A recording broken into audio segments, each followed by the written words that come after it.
14h, 16h, Brigitte Lahaie, Sud Radio. En compagnie de Christophe Médicis qui est avec nous. Vous êtes psychosociologue et vous êtes auteur de nombreux ouvrages. Vous évoquez justement les nouvelles technologies. Le dernier étant On est fou, on clique trop aux éditions d'Angle. Et c'est sûr qu'on a beaucoup cliqué durant ce confinement.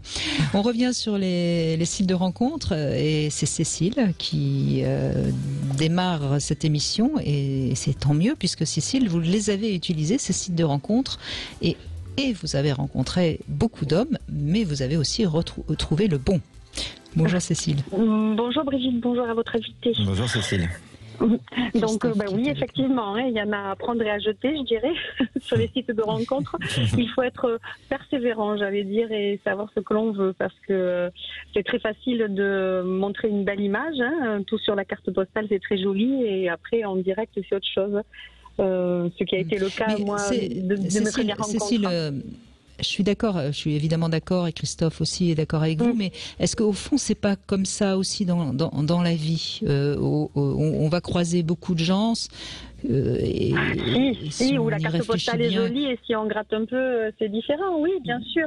La différence, c'est que moi, par exemple, j'ai utilisé le site de rencontre parce que justement, pas le temps, j'ai 48 ans, à l'époque j'en avais 46, j'ai une profession libérale, je suis divorcée, j'ai 2 enfants à charge, donc du coup, on rencontre toujours les mêmes personnes, le même réseau de gens mariés ou en couple, et du coup, c'est impossible, t'as pas le temps, quoi, d'aller rencontrer d'autres personnes. Alors que quand on les rencontre dans la vie la solution. De tous les jours, ouais, franchement. Et ça, c'est le côté. Et ça, c'est quand même ce qu'il faut mettre en avant des sites de rencontres, quoi. C'est-à-dire que vous êtes chez vous le soir, au lieu de regarder une bêtise à la télé, vous branchez sur le site, et puis à force, vous rencontrez le bon.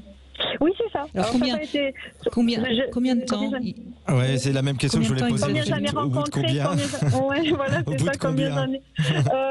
Ça a pris une bonne année et demie, je dirais. Facile, j'ai rencontré 5 ou 6 personnes qui au départ, alors marqué notamment des hommes soi-disant célibataires ou en instance de l'être, et qui au final, une fois que vous avez écarté les jambes, ils vous apprennent que non, que c'est plus compliqué que ça, mais qui veulent bien vous revoir quand même. Donc j'ai essuyé pas mal ça. Pas terrible. Non, c'est pas terrible ça. Et jusqu'au jour où finalement je suis tombée sur le bon. Enfin, cela dit, je dis c'est assez agréable à mon âge, puisque lui il a 2 ans de moins que moi, donc on avait 44 et 46 ans quand on s'est rencontrés. Mais c'est une relation par alternance, comme je dis. C'est comme pour la garde des enfants, puisque lui de son côté a aussi des enfants. On n'habite pas dans le même département, on n'est qu'à 80 km l'un de l'autre, mais on n'habite pas dans le même département. Oui, donc du coup, on ne se voit qu'une semaine sur 2, quoi. Parce que la semaine où lui il a ses enfants, on ne se voit pas. Vu la distance, vu chacun nos professions. Cela dit, c'est pas mal non plus, parce que ça vous laisse quand même un peu d'indépendance, et puis en même temps, c'est le temps de bien se connaître aussi, je pense, parce que quand tu as été abusé et que tu as essuyé un divorce, je pense qu'on est beaucoup plus méfiant. Pour l'engagement, vraiment, avec on achète une maison ensemble ou des choses comme ça, quoi. Oula.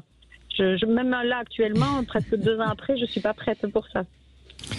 Brigitte, c'est intéressant ce que dit Cécile, parce que c'est à l'image de énormément de rencontres qui débouchent via les sites internet et les applis, c'est-à-dire ce qu'on appelle à l'INSEE le couple non cohabitant.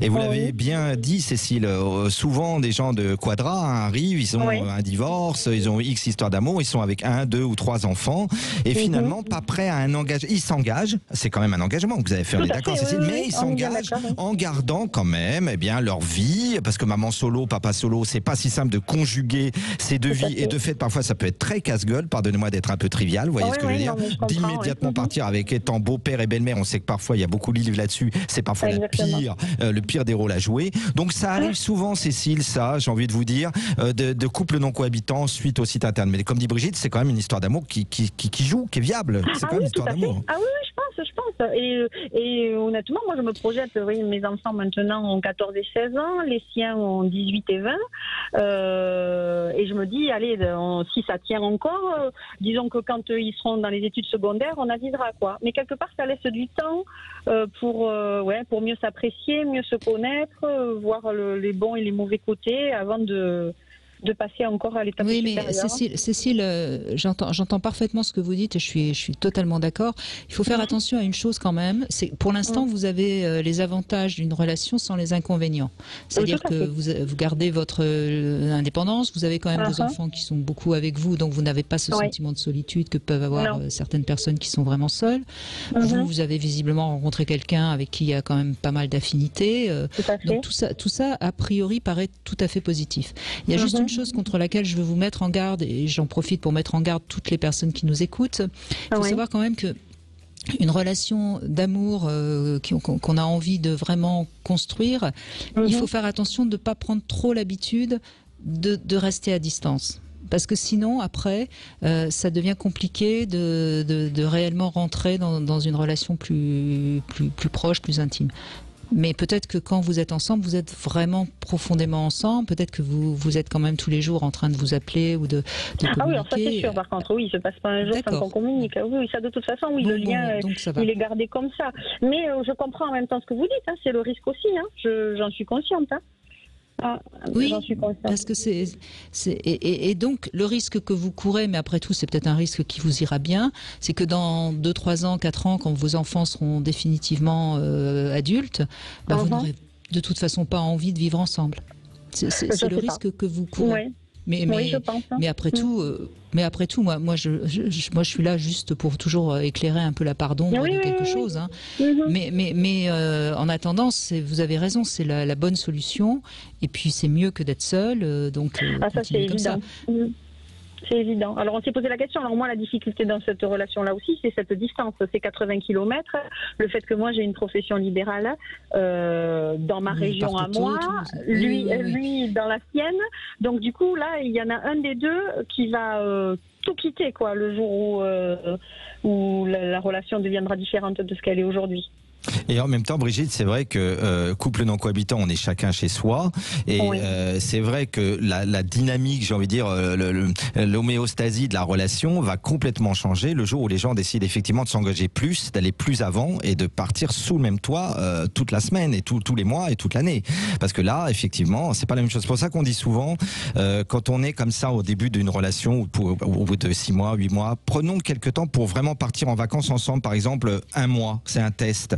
Et là, on est ensemble, H24, et on voit, parce que je comprends très bien ce que dit Brigitte, c'est vrai que s'aimer à distance, c'est, je te vois, on passe ce qu'on appelle des moments de qualité, n'est-ce pas? Mais après, je rentre chez moi, et je suis avec mes enfants et de ma vie.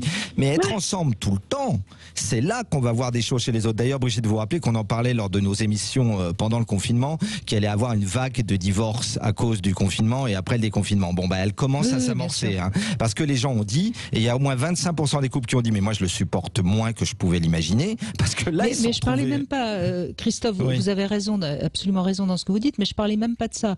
Je disais que la manière dont on instaure une relation au départ, c'est quelque chose de très prégnant. Et c'est pour ça que c'est difficile ensuite de changer l'amorce du début, la façon dont on l'a rentré au début. Ah oui, d'accord. C'était plus dans cet esprit-là que je disais les choses. Mais Cécile, vous êtes jeune, vous avez même pas 50 ans. Moi, sincèrement, je pense que pendant les 10 ans qui viennent, cette relation-là, elle marchera bien comme ça. Donc, vous savez, prévoir plus de 10 ans dans l'avenir, c'est de toute façon impossible. Dans l'immédiat, oui. Voilà, donc moi je vous conseille vraiment, puisque c'est bien comme ça, ne changez rien. Hein. Moi je suis là pour toujours essayer de prévenir, mais dans votre cas, moi je vous conseille vraiment de ne rien changer. Ce que je disais, c'est plus en général, pas spécialement pour vous, parce que vous avez l'air de le vivre bien, et lui aussi, et puis de toute façon, avec le travail que vous faites... Facile, la semaine où on ne se voit pas du tout, hein, mais bon, on a toujours ce lien au téléphone. Parce que c'est bien, parce que du coup, vous êtes très, très, très heureux de vous retrouver la semaine d'après.